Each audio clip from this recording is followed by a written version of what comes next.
This is Let's Talk Teens, a parenting podcast sharing tips on raising amazing teenagers. We are both certified life coaches that have worked with teenagers as coaches, mentors, and teachers. We are sharing what we have found to work best when dealing with teens and tough issues. This is Let's Talk Teens with Abbi and Cheree, episode 32, Goldilocks Parenting Tips to Use with Your Teen. Cheree, I really wish that I could tell you I was smart enough that I came up with this term of Goldilocks parenting on my own, but I didn't, and I can't take credit. I heard it from another parenting expert, and I just thought, I love that. And everything that is Goldilocks parenting, I'm like, oh my gosh, I've been teaching that and using that. I just didn't have a word for it. So, parents, to cue you in, Goldilocks parenting, if we think back to the classic story, right, of the three bears, there was one that was too hot and one that was too cold when it came to the porridge, but one that was just right. And so, Goldilocks parenting is when your parenting strategies, I would say, are right in the middle, right? We're not too harsh, but we're also not too soft in a pushover, but we're right in the middle. Now, Dr. Daniel Amen, he says this. He says you need to be firm but kind. And I have just loved that to guide, be like one of the guiding posts of my parenting style is I'm firm with my rules, but I'm also really kind. So, Cheree, I'd love to hear your thoughts on, being kind but firm and some ideas on Goldilocks parenting. Well, first of all, as you're talking, I'm like, man, I wish I would have learned all that before I raised my teens, right? I mean, I was not the perfect parent of teenagers. I love my teenagers. I love my young adult kids, but I think that's such a tricky spot to find that perfect just right. And yet, I think it's possible as we continue to check in and just see where we're at and like, okay, am I being too firm on this? Am I showing forth love? Like, where am I coming from? One of my favorite things to just think about with any conversation I have with really anyone is what emotion am I coming from when I'm having this conversation? If I'm coming from frustration, if I'm coming from fear, if I'm coming from annoyance, that conversation is going to go very differently if I'm coming from anger versus like when I'm really coming from love. If I'm parenting with that emotion of love, I'm going to be able to find that perfect firmness and that perfect like kindness. Don't you think? Don't you find that? So for me, it's like, okay, what emotion am I coming from when I talk to my teenager? So, or when I handle this situation or I address this problem. And so sometimes that means that we have to like take space ourselves and be like, I am not ready to address this yet Mhm. because I'm not in the place where I can do that firm and loving kindness. And so I might say to my teenager, um, you came home late last night from curfew and we need to talk about that. I'm not quite ready to talk about it, but maybe we can talk about it at like later tonight or tomorrow. Let's address this tomorrow. I think it's important to even tell your team that like we need to talk about this. I'm just not quite ready yet. I want to get in a better place. That teaches them a lot too. But I think instead of being so reactive as a parent and being like, okay, my teen just came home late from curfew. I'm going to handle this right now. It's going to be really hard for me to be kind and loving. I'm going to probably be too firm. But if I can wait till the next day when I've had a little bit of sleep and I can take a deep breath and I can figure out what emotion I'm coming from, I'm probably going to handle it a little bit better. Oh, yes. And when we're trying to get in the middle, right, I think it's helpful to look at everything we're doing as a parent, right? Because none of us are the perfect. We're always right in the middle. We've never crossed the line into too firm or too soft, right? So, All right. yes, I know, right? Like I'm like Mhm. sitting here thinking through. I'm like, oh yeah. But what we want to do is if we notice areas that we might be what professionals call lax parenting, right? Where we we have high love in lax parenting, and that's why it can kind of get a hold of us because we're like, well, I just love my son or daughter. I would never want them to experience pain or hurt. But then we really are failing them in rules and boundaries, right? And this is kind of where the kids kind of are ruling the roost. So if we find ourselves in lax parenting, let's heat up that porridge, so to say. Like let's reaffirm what are our family non-negotiable rules, what are our boundaries, where do I feel hurt, right? By my teen or by my child, where do I feel like our relationship is hurting? Because that will give you a clue into, oh, I probably don't have a boundary there like I should. right? Maybe I need to talk to my son or daughter about how they're talking to me and their siblings, right? Maybe that's something I've let slide, but now I need to come up and firm that up a little bit because it's causing some hurt in our relationship. Now we can be on the other side, right, where it's a little too hot, and this is called or authoritarian parenting, and that's where it is strict rules and there's no negotiation and it's my way or the highway.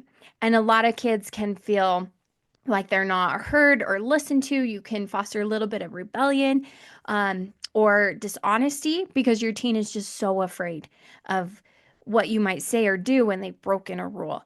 And so, if maybe we're on like a little bit too harsh of the scale, well, guess what? We can cool it down a little bit, right? We can reevaluate with you and your parenting partner or your spouse and say, okay, I think I've been a little bit too harsh on these things. How can I lighten those up? And one example, it's fresh on our minds because we just recorded this episode, but maybe you've been super harsh with your son or daughter about these last couple of weeks of school and their attendance, and it has just been the fight of your life.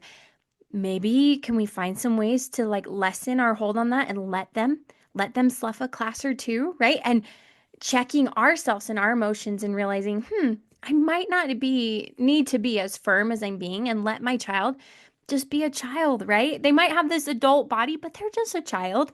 So finding that happy medium is something we can do, whether we're too lax or we're too harsh, we can always be tweaking to get closer to that middle. I was thinking about the lax parenting when you're talking about that and how easy that is to do because it feels good in the moment. It's easier, right? It feels Mhm. comfortable.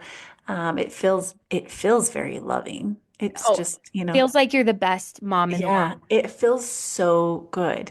Here's the problem that I've noticed with lax parenting is that in the moment, it's that temporary dopamine hit, right? I mean, it feels so good right now. It feels good to us. It's easier for the kid because we're not having any rules for them. And so it feels really good here.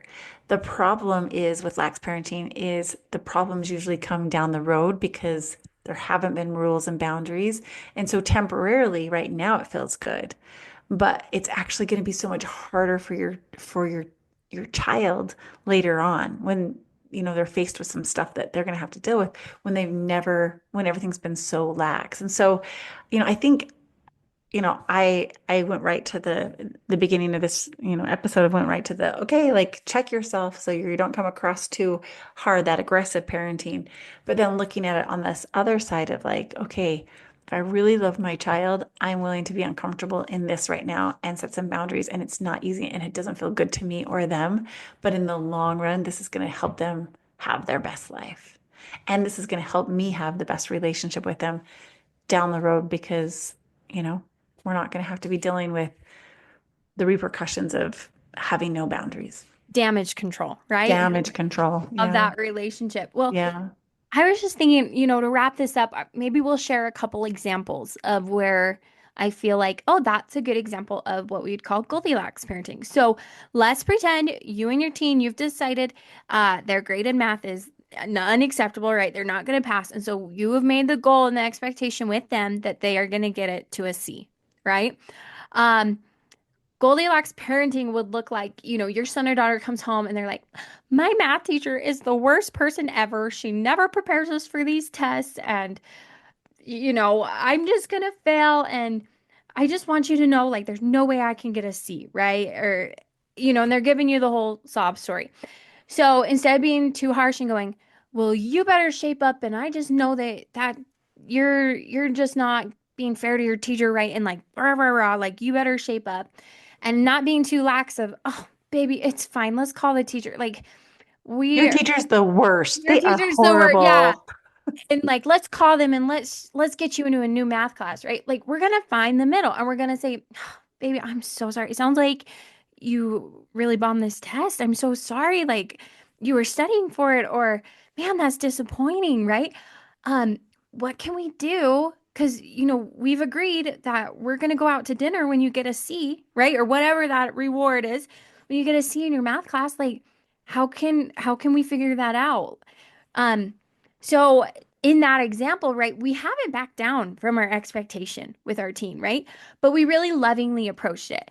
And I feel like that might be a good example of where We really met in the middle. So maybe our teenager breaks a rule with the phone. Maybe they get on a social media platform that they're not supposed to, or they have a texting conversation that we find out about that is not healthy or safe. And we have some non-negotiables about that. We have some rules. So we could just tell them how horrible they are and, let them have it and be like, you lost your phone forever and give them all these punishments that may or may not help them and may or may not really actually come to pass. We might, after we cool down, we might change our mind. We could do that. That's, I think, that extreme and just telling them how horrible they are and how, they're going to end up in jail or they're going to end up getting someone pregnant or being pregnant or, like just throw the worst case scenarios. I think that is just so it does no good, right? Versus that lenient of like, oh, I'm just not even going to address this. I'm going to let them keep breaking the rules. I'm just going to close my, close my eyes to it or, maybe like pretend it never happened and have no rules or let them just take their phones to their room and sleep with them all night or how whatever, have no rules. But I think that middle ground is saying, okay, I noticed I found something on your phone that I'm really concerned about. We need to talk about it. Would now be a good time or would you rather, address that a few hours from now? Like, not just be like, we have to talk about this right now, but we need to talk about this. And then what can we do to help keep those rules? And maybe what are some more safety precautions? Or, I think there needs to be a consequence because you broke one of our non-negotiables. What do you think is fair? And let the teenager come up with the consequence. Or maybe if you've already set up a consequence, but the consequence isn't like I'm punishing you. It's okay, you made a choice, you broke a rule. We need to change something because something needs to be changed. And sometimes we don't get as much freedom when we lose our parents' trust. And so we lose some freedom too. And so just really talking through that. And I think that's that middle ground of like, I want to have a conversation with you about this. Let's talk about it. Where were you coming from? Here's where I'm coming from. Here are our rules. They got broken. Now, what is the consequence for that? And how can we avoid this from happening in the future? Because you're really investing in your child instead of I'm falling off the handle at you. You're this horrible person too. I don't want to deal with this because it's too uncomfortable to like, I care about you. And because I care about you, let's figure out that middle ground. When it comes to this Goldilocks parenting ideology, right? I just think, okay, I can cool down a little bit of my reactions. I can cool down a little bit of the things I want to say, right, to my son or daughter. But I can also go from the other end of, okay, I need to like warm up and reinstate some family rules, some boundaries. So, mom, dad, we wish you the best of luck. This is not easy and nobody's perfect at this, right? But thankfully, we get to just keep trying, right? There's no manual that comes with parenthood, but we get to just keep trying and keep going. Okay, that was a little too harsh for this child, right? But so maybe we'll do it this way, right? And I really like this ideology because each kid is so different. I have one kid I can give the stern voice to, and they are like, okay, yep, done. I won't do that again, mom. And I have another child that is like, they could ignore that all day, right? So you have the room and freedom to figure out, okay, what does this look like for my teen? What does this look like for my son or daughter? And where am I at to just get a little bit better every day of being that firm but kind parent that I want to be. So, mom and dad, best of luck to you. Thank you for listening, and we'll see you in our next episode. Thank you for listening to Let's Talk Teens with Cheree Murdock and Abbi Winslow. If you are looking for more tips to help your teenager, here's where you can find us. You can find Cheree Murdock on Instagram at Cheree Murdock Coaching or on her website, ChereeMurdock.com. You can find me, Abbi, on Instagram as Abbi Winslow or on my website, AbbiWinslow.com. Please rate and review our podcast and share with a fellow parent. Thanks for listening.